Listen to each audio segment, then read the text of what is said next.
A tetromino consists of 4 squares connected along their edges. There are 5 possible tetromino shapes, I, O, L, T, and S, shown below, which can be rotated or flipped over. 3 tetrominos are used to completely cover a 3x4 rectangle. At least one of the tiles is an S tile. What are the other 2? So let's put in that S tile, since they've already given it to us, this guy. So it looks like if I draw this carefully, it will cover this much of that 3x4 rectangle. So I've got to choose some of these other guys to fit. Okay, let's see here. I think this one is going to work. So let's see here. Let's put that in there. So that's going to be there. And then I think that same one again would fit on the side. So 2 of those guys. So L and L, it looks like. So that would be C for number 11. The region shown below consists of 24 squares, each with side length 1 centimeter. What is the area in square centimeters of the largest circle that can fit inside the region, possibly touching the boundaries? Okay. The largest, huh? And it's all gotta fit. Okay, so let me see if I can draw something here that I think it'll be something like this. And apologies if this doesn't look exactly like a circle. Okay, well, you guys get the point. I think that's the largest one that fits entirely inside. So now we have to figure out what we have to figure out. What is the area? Okay, got it. Well, to get the area, which is pi r squared, I have to figure out r, which is the radius. So if this is the center, I have to figure out the radius, which would be from there to there. Okay, so that means I have to know those dimensions. So if that's r, well, this is 1 and that's 2, because they tell me that each has a side length of 1. Okay, then I can just use Pythagoras. 2 squared plus 1 squared is r squared. So r squared is 5. So therefore pi r squared would basically be 5 pi. And that would be C. Each of the even numbers 2, 4, 6 all the way to 20 is divided by 7. The remainders are recorded. Which histogram displays the number of times each remainder occurs? Oh boy, they want me to do all this. Oh boy, oh boy. Okay, well, first of all, where do I start here? I think the first thing to do is look at these graphs and see how they differ. And that would probably be a good way of figuring this out. So let's start with this row right here, the row that says the remainder is 0, because we have 3, 3, 3, 4, 4. So we can eliminate some of these if we figure that out. That a remainder of 0 basically would mean that the numbers are multiples of 7, correct? So how many multiples of 7 are there? If the remainder, right, and this is only between 2 and 50, and this is a key word here, even, only even numbers. So multiples of 7 that are even between 2 and 50. So 14, 28, 42, and I believe that's it. So 3 of them. So these 3 would give you a remainder of 0. So 3 is correct. So therefore this 4 is incorrect. So these 2 choices we can get rid of. Okay. That's pretty helpful. Now let's see, what other differences are there between the remaining choices. 3. So for example, let's look at the remainder of 3. Here it says 3. Here it says 4. And here it says 4. So that separates those. So let's concentrate on that. Which numbers would give a remainder of 3? Now keeping in mind that they all have to be even. So the first one that would give a remainder of 3, if divided by 7, is 10. The first number that's even. And then after that, it would be, let's see, 17. But 17 is not even. 24. 24 would give a remainder of 3 when divided by 7. And the next time 31, but 31's not even, 38. That would give a remainder of 3. So there's only 3 of those guys. So that means it's this one. So by process of elimination, with a little bit of math, we can get the answer choice. Correct answer choice is A. A number n is inserted into this list. The mean is now twice as great as the median. What is n? Okay. Well, we have n, we have the mean, and we have the median. So this might take a little trial and error. Let's see here. Hopefully not too much. Okay, so we have 2, 6, 7, 7, and 28. So, well, first of all, we have to figure out the mean. That when you add up these numbers, it'll be 30, 36 plus 14, so 50. So 50 plus n divided by 6 will be the new mean. Mean, or average. So they're saying that this is equal to 2 times the median. The mean is twice as great as 2 times the median. So 2 times the median. I'll just put MED for median. All right, so let's see what happens here. And let's just go with the answer choices since they've already given us. So 7, 14, 20, 28, and 34. Let's see what happens. If 7 is inserted, the mean would be 50 plus 7 divided by 6. 50 plus 7 divided by 6, which would be 9.5, I believe. Yeah. 50 plus 7, 57 divided by 6, yeah. And then the median would be 7. The middle number, basically. Okay, well, that doesn't satisfy this guy. The mean is not twice the median. Okay, so let's keep going. And if n is 14, then we will calculate the mean as 10.6, and the median is still 7. Yeah. 20 would give you 11.6. This is still 7. This 28 would give 13. This is 7. But 34 gives 14, and that's 7. And this is what allows you to satisfy that equation. So, with a little bit of math, we get the right answer is 34, which is E. K draws a 6x6 grid. He colors 13 of the unit squares silver and the remaining squares gold. K then folds the grid in half vertically, forming pairs of overlapping unit squares. Let m and small m and big M equal the least and greatest number of gold on gold pairs, respectively. What is the value of small m plus big M? Okay.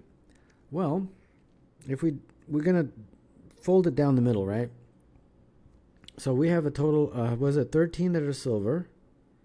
And 6 by 6 is 36 total. So 13 taken away from 36 is 23. So that's how many gold you have.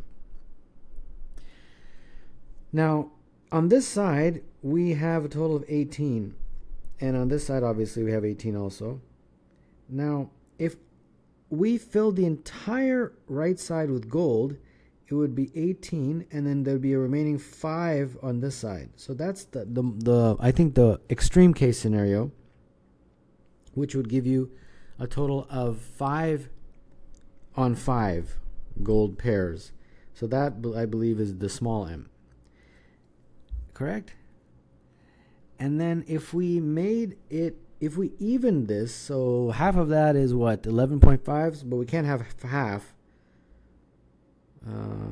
Yeah, there's nothing that talks about half, so I think it's going to be 12 and 11. So 12 on this side, 11 on that side, and then we folded it, you would have 11 gold on gold pairs. So that big M is 11. So therefore, the small m plus the big M is going to be 5 plus 11, which is 16, and therefore the answer is C.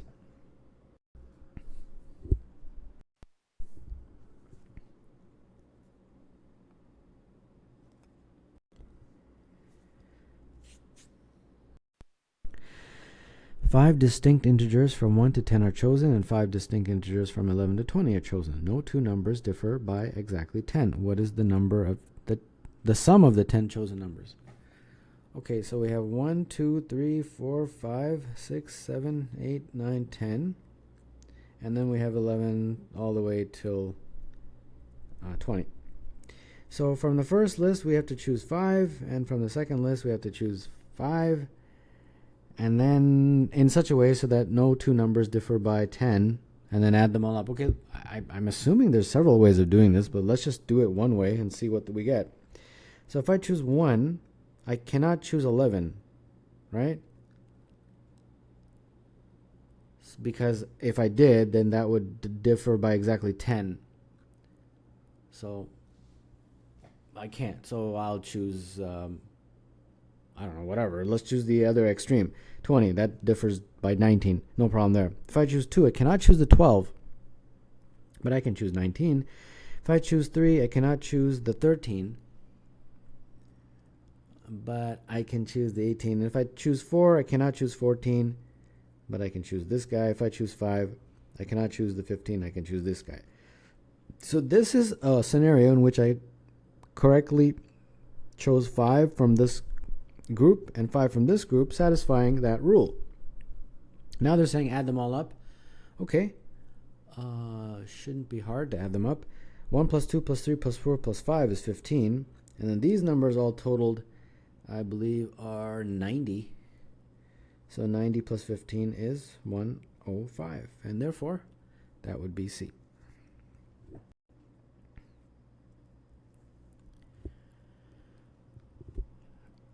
In the land of Markovia, there are 3 cities, A, B, and C.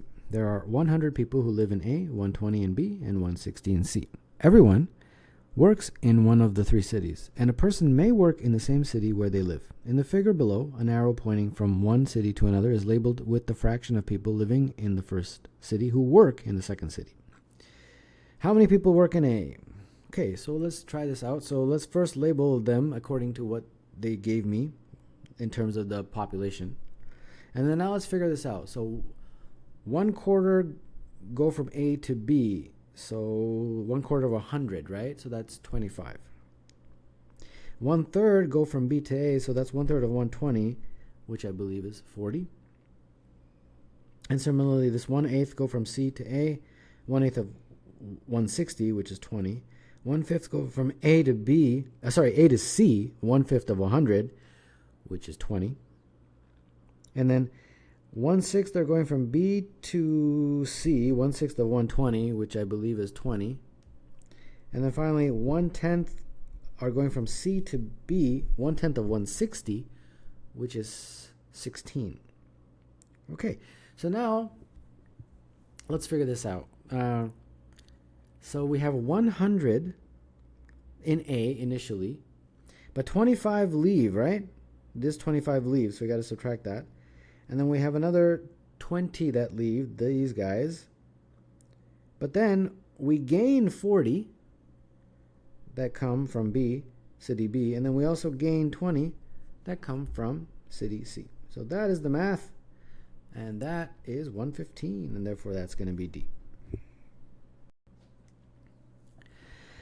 The circle shown below on the left has a radius of 1 unit. The region between the circle and the inscribed square is shaded. In the circle shown on the right, 1/4 of the region between the circle and the inscribed square is shaded. The shaded regions in the 2 circles have the same area. What is the radius R in units of the circle on the right? Okay. All right, so the shaded region, SA, shaded region, would be the area of the circle minus the area of the square. Correct? Now, the area of the square, I actually don't know. I'm just going to label this X and this X. So that means the full side would be 2X, since that's X also. So it would be 2X all squared. But the radius of the circle we know is 1, so that's just going to be 1 minus 4X squared. Right? Let's see if I did that correctly. 1 minus 4x squared. Yeah, that's correct. But x I can figure out actually. Say if that's 1 and that's x, we can just figure out what x is in terms of value using Pythagoras, and therefore x squared looks like a half. Yeah, x squared is a half. So this looks to me like pi minus 4 times a half, which is pi minus 2. Okay, that's pretty good progress. Now let's go to this guy. The shaded regions in the two circles have the same area. Aha, okay. So the shaded region in this one would be again, pi big R squared minus, again, the same story. We'll just call, this time, we'll call it y. So it'd be 2y all squared, because the length of the side is y. And, oh, we don't know what the value of r is, big R. Okay, but same thing like we did, we can figure out y in terms of big R. Y squared plus y squared is equal to r squared. So 2y squared is equal to r squared. Okay, so this is pi r squared minus 4y squared. Correct? Let's see if I did that properly here. Hold on. Yeah, but they only shaded, notice they only shaded a quarter. See, in here they shaded the whole region outside of the square. And however, in this one, they only shade a quarter of it. So this whole thing has to be divided by 4. Yeah. Okay, so pi big R squared minus, well, 2y squared is r squared, so that's going to be 2r squared when you make the substitution. Yeah, all divided by 4. And then I think that's about as far as we can go there. So now we have to equate these two, because remember, the two shaded regions are equal in area. So that means that pi minus 2 is the equivalent of pi big R squared minus 2r squared over 4. Correct? So let's cross multiply, and this factor out the r squared, pi minus 2. And then I guess I have to factor out the 4. Oh, that's very nice. The pi minus 2's canceled. I was thinking it was going to be a quadratic, but no. Okay, that's very nice. And r is 2. So what are they asking me for? What is the raise? Oh, okay. That's it. R is 2, and therefore that would be B.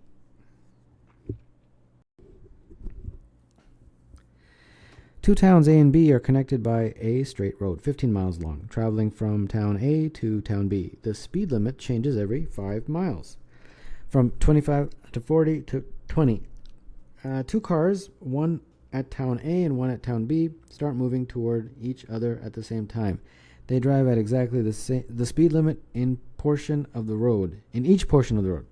How far from town A in miles will the two cars meet? All right. So throughout this question, we're going to use that formula. Speed is equal to distance over time, and any variation of it, like time is equal to distance over speed, and so on. So I'm not sure where they meet, but we know that in the middle here, they're traveling at the same speed, right? It's here that it's a little faster. So that makes me think that A is going to probably be a little faster than B for the first half of the journey. So I'm going to guess they meet somewhere here. I have no idea, but I'm just making a guess. Now what's equal is the time that it takes for them to meet. The same amount of time it takes A will take the same amount of time it takes B to meet at that common point. Okay, so let's label this.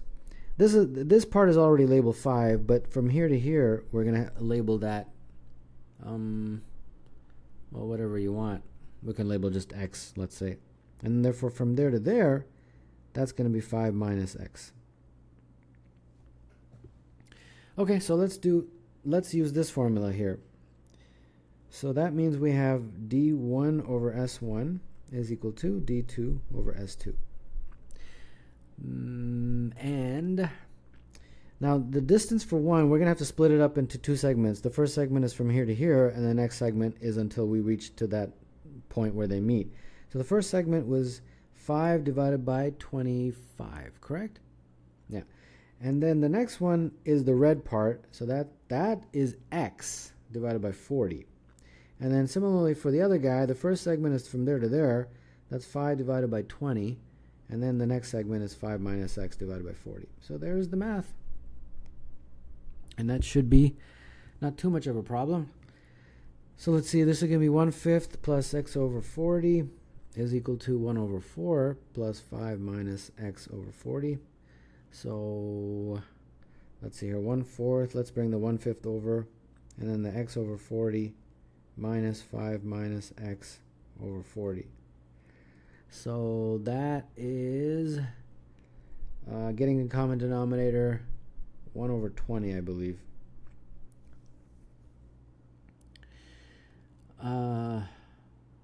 Yeah, 1 over 20. And then this one looks like to me like 2x minus 5 over 40. Okay, let's multiply top and bottom. That would make this 2x minus 5 is equal to 2, because then the denominators would vanish. Well, you're canceled basically. And this would be 25x is equal to 7. Oh, sorry. Why did I put 25? 2. There's a 2 here. So I'm not sure why I put. So 2x is equal to 7, and therefore x is equal to 7 over 2, which is 3.5. So 3.5 is the answer. Wait, how far from town A? Okay, well, x is 3.5, so we got to see how far is that from A. Well, then we have to add that 5 miles. Okay, so it'll be 3.5 plus 5, which is 8.5. Okay, that's why the answer is D.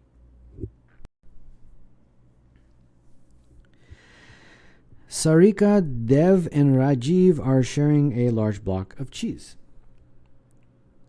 They take turns cutting off half of what remains and eating it. First Sarika eats half of the cheese, then Dev eats half of the remaining half, then Rajiv eats half of what remains, then back to Sarika, and so on. When they stop when the cheese is too small to see. What fraction of the original block of cheese does Sarika eat? Okay, so let's say we start off with n as sort of how much the cheese is in terms of its mass or volume or whatever, right? So initially Sarika, she eats half of that, so she eats n over 2. And then Dev, the next guy, he would eat half of that, which is n over 4. And then Rajiv, he eats half of that, which is n over 8. Got it? Then we go right back to Sarika, and she would eat half of what's left, which would be n over 16. Then Dev, n over 32, Rajiv, n over 64, and so on. And Sarika, n over 128, I believe. Yeah.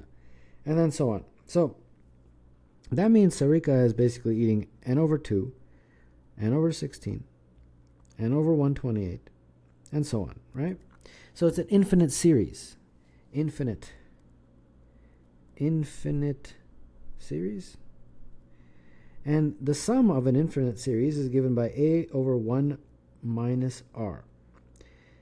So a is the first term, so in this case that's n over 2. And then 1 minus r. What's r? R is the common ratio. So you can get the common ratio by taking the second guy and dividing it by the first guy. So that's n over 16, invert and multiply. So that looks to me like 1/8. So 1/8 is the common ratio. Got it? So this looks to me like n over 2 over 7 over 8, which is n over 2 times 8 over 7. So that looks to me like 4 over 7n. So 4 over 7 is the fraction of the original block of cheese that Sarika eats in total. And therefore, that's choice A.